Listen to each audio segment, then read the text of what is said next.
I want to start off with a scripture here today from Proverbs chapter 6, verse 23.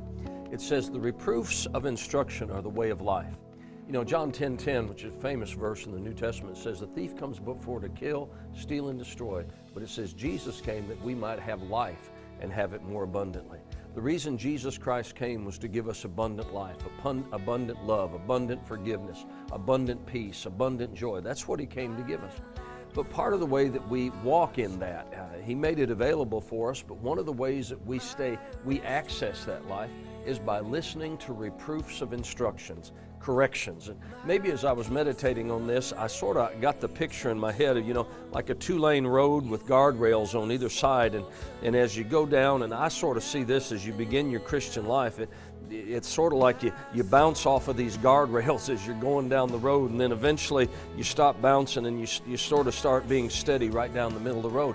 And I guess I liken that. I know as a young believer, I seemed to bounce off those guardrails, and what those guardrails were there for was to stop you from going over the side, going down a ravine, or going into some place that could cause great damage to you.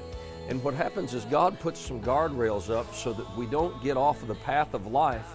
And what those guardrails are reproofs of instruction. Somebody saying, hey, you shouldn't do that. You shouldn't go there. You shouldn't look at that. Or, maybe it's as you're hearing the preaching of the Word.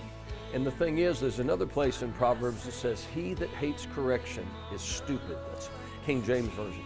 So one of the things I would say to you is this: are there any instructions that have came to you recently? Are there any guardrails that maybe you've had an opportunity to bounce into? And I think we need to have ears if we want to stay on the path of life to the reproofs of instruction. God instructing us, reproving us, maybe correcting us, because that is what will keep us on the path of life.